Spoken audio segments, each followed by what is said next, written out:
اگلی ایپیسوڈ میں آپ دیکھیں گے کہ زینت اور اس کی بیٹیوں کی زندگی میں خوشیاں آنے والی ہیں، جبکہ زبیر اور اس کے گھر والے تو کنگال ہونے والے ہیں، کیونکہ ستارہ اور جہانگیر انہیں کنگال کر کے ہی گھر سے بھاگنے والے ہیں۔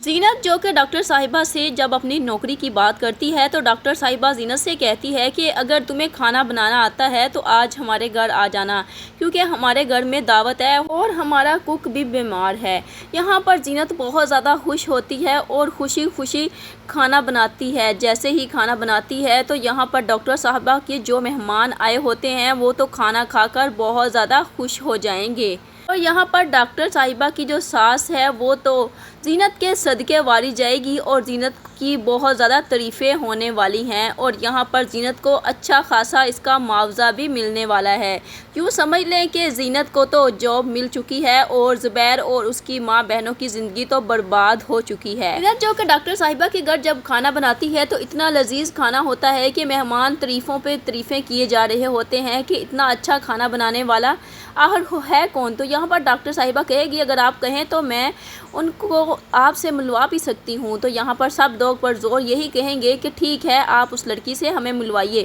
جیسے ہی سب لوگ زینت سے ملیں گے تو بہت زیادہ خوش ہوں گے کہ یہ لڑکی تو بہت ہی زیادہ سلجھی ہوئی ہے اور کافی زیادہ سمجھدار بھی لگتی ہے۔ زینت تو یہ سب کچھ دیکھ کر بہت ہی زیادہ خوش ہو رہی ہوتی ہے، کیونکہ سسرال میں تو ایک دن بھی اس کو ایک تعریف کا لفظ بھی سننے کو نہیں ملا ہوتا، یہاں تک کہ گھر والوں کی بات تو الگ، اس کے شوہر نے بھی اس کی کبھی تعریف کی ہی نہیں تھی، نہ ہی اس کی اور نہ ہی اس کے کبھی کھانوں کی۔ یہاں پر تو زینت کو ایسے لگتا ہے کہ جیسے وہ کسی اور ہی دنیا میں ہے، کیونکہ یہاں پر جب زینت کی اتنی زیادہ تعریفیں کی جاتی ہیں تو زینت کو بالکل بھی یقین ہی نہیں آ رہا ہوتا کہ میری تعریف اتنی زیادہ ہو رہی ہے۔ ایک وہ گھر تھا جس میں سارا دن زینت کام کرتی تھی اور بدلے میں اسے لعنت کے سوا کچھ اور بالکل بھی نہیں ملتا تھا۔ جب سب لوگ چلے جائیں گے تو ڈاکٹر صاحبہ زینت کے پاس آئے گی اور زینت سے کہے گی کہ تمہارے ہاتھ میں تو زینت جادو ہے، کس طرح سے سب مہمان تمہارے کھانے کی تعریف کر رہے تھے۔ زینت تو یہ سن کر بہت زیادہ خوش ہو جاتی ہے اور ڈاکٹر صاحبہ اب زینت سے کہتی ہے کہ تم اپنے اس ہنر کی وجہ سے بہت آگے تک جاؤ گی۔ جبکہ دوسری طرف زبیر جیسے ہی تھکا ہارا اسٹور سے گھر واپس آتا ہے اور کھانا مانگتا ہے تو یہاں پر اس کی ماں اور بہنیں تو اپنے ہی رونے لگتی ہیں اور کہتی ہیں کہ ہمیں تو خود صبح کا کچھ نصیب نہیں ہوا، تمہاری بیوی تو جب چاہے باہر سے آرڈر کر لیتی ہے اور کھانا منگوا لیتی ہے۔ زبیر کو تو یہ سنتے ہی غصہ آ جاتا ہے۔ یہ باتیں سننے کے بعد زبیر کو تو اتنا زیادہ غصہ آتا ہے کہ وہ ستارہ کو سب گھر والوں کے سامنے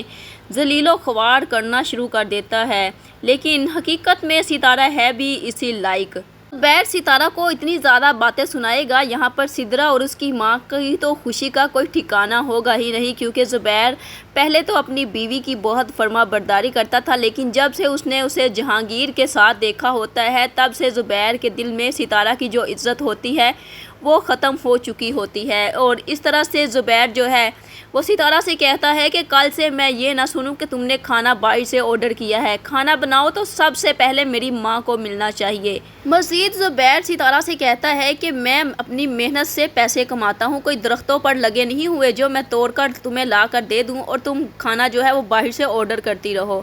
یہ سنتے ہی ستارہ کو تو زبیر پر کافی زیادہ غصہ آئے گا، لیکن اس وقت وہ چپ رہنے میں ہی بہتری سمجھے گی۔ جیسے ہی ستارہ کو موقع ملے گا وہ تو جہانگیر کو ملنے پہنچ جائے گی اور جہانگیر سے کہے گی کہ آج جو کچھ بھی ہوا بہت کچھ ہو چکا ہے، لیکن اب کچھ بھی ایسا ویسا میں ہونے نہیں دوں گی، ان لوگوں کے تو پر کاٹنے کا وقت اب آ چکا ہے۔ جہانگیر بھی اب ستارہ کی ہاں میں ہاں ملا دے گا اور دونوں پلان بنائیں گے کہ جو نشہ ور دوا ہم نے لا کر رکھی ہے کہ وہ سب گھر والوں کو پلا دیں گے اور پھر رات کو ہی ہم سارا جو سامان ہے وہ اکٹھا کر کے لے جائیں گے، یعنی کہ پیسہ اور زیورات۔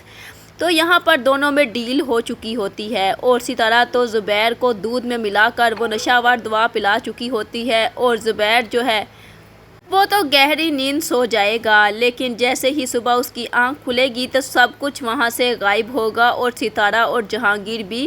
گھر سے غائب ہو جائیں گے، اور جیسے ہی سب لوگ سدرا اور اس کی ماں بھی اٹھیں گی تو اپنی جو خالی تجوڑیاں دیکھیں گی تو ان کی تو چیخیں ہی نکل جائیں گی، کیونکہ ستارہ اور جہانگیر ان سب کو کنگلا کر کے نکل چکے ہوں گے۔